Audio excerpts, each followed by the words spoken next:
Assalomu alaykum hurmatli obunachilar hamda kanalimizning mehmonlari. Sizlarni navbatdagi videomizda ko'rib turganimizdan bag'oyatda xursandmiz.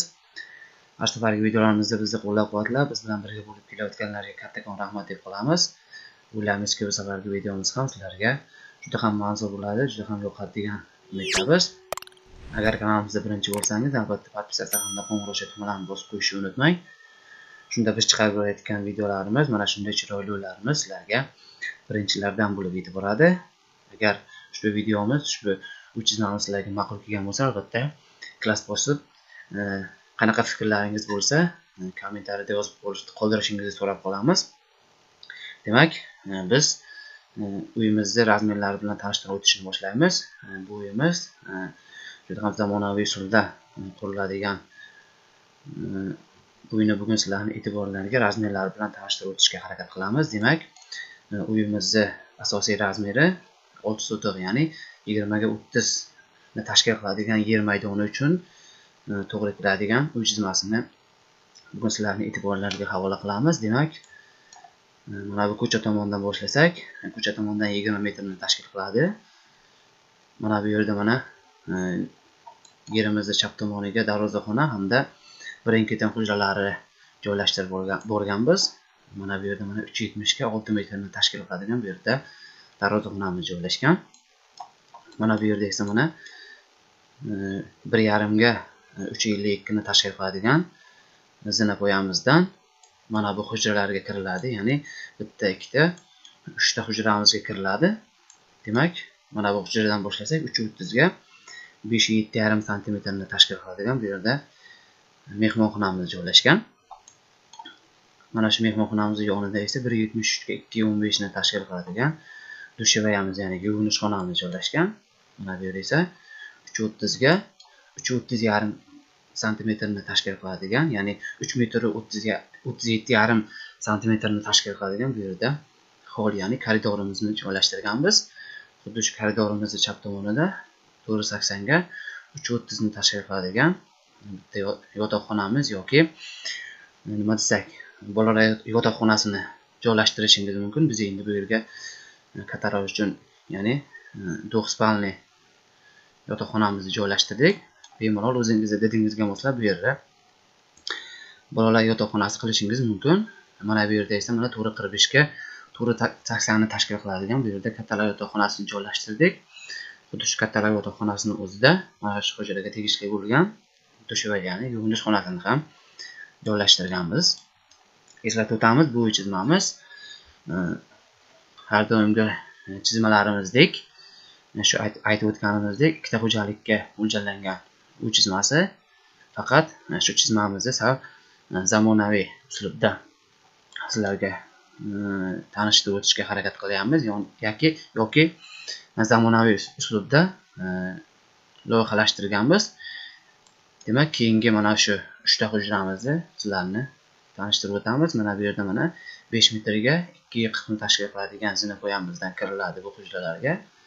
Mana bu yerda mana 588 ga 8 metrni tashkil qiladigan bu yerda uzun koridorimiz joylashgan. Xuddi shu koridorimizning to'g'risida esa 2 metrga 2,10 ni tashkil qiladigan bu yerda yuvinish xonasini joylashtirganmiz.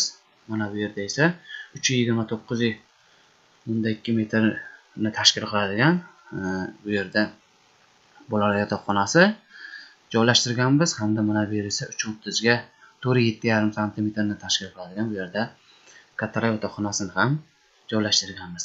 Mana bu yer esa mana 5,67,5 ga 3,30 ni tashkil qiladigan bu yerda mehmonxonamiz joylashgan.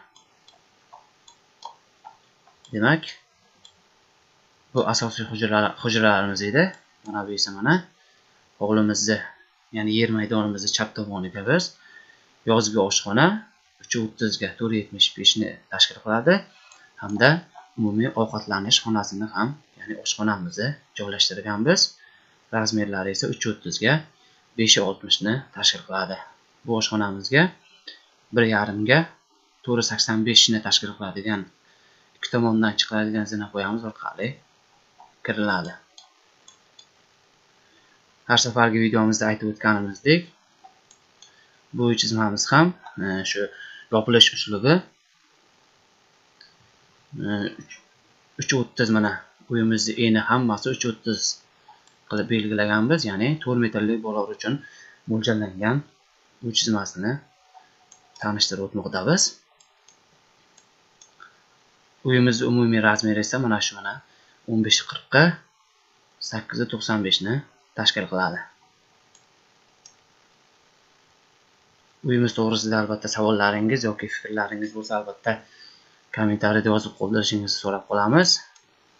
Yoki biz video davomida WhatsApp hamda Telegram nomerlarimizni qoldiramiz. Biz bilan bemalol aloqaga chiqishingiz mumkin.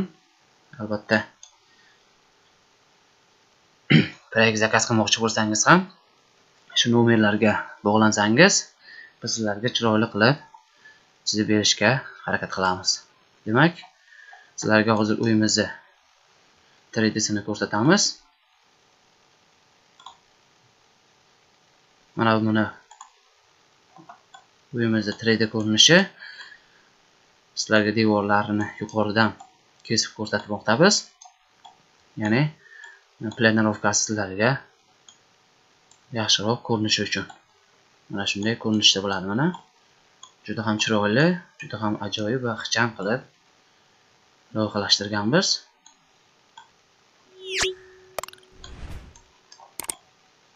Shu o'rinda aytib o'tsak, bu uyimiz qishloq sharoitiga mos, zamonaviy uslubda loyihalashtirdik.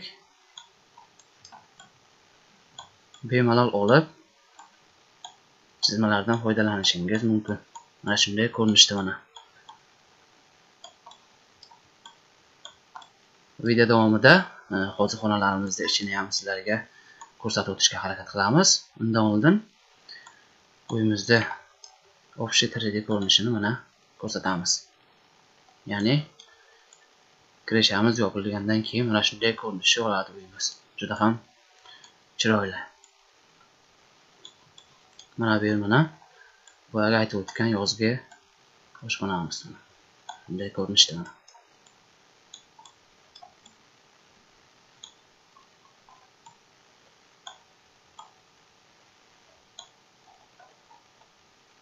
Mana ko'cha tomondan ko'rinishi mana. Mana shunday ko'rinishda bo'ladi ko'cha tomondan ham.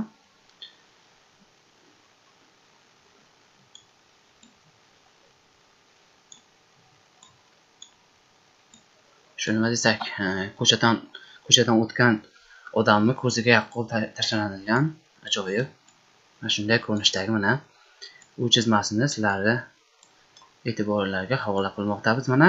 Demak,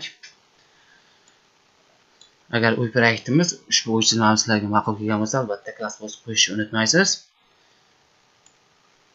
Kanalimizdan uzoqlashmaysiz degan umiddamiz. Demak, keyingi videolarimizda ko'rishguncha deb qolamiz. Salomat bo'linglar. Bye.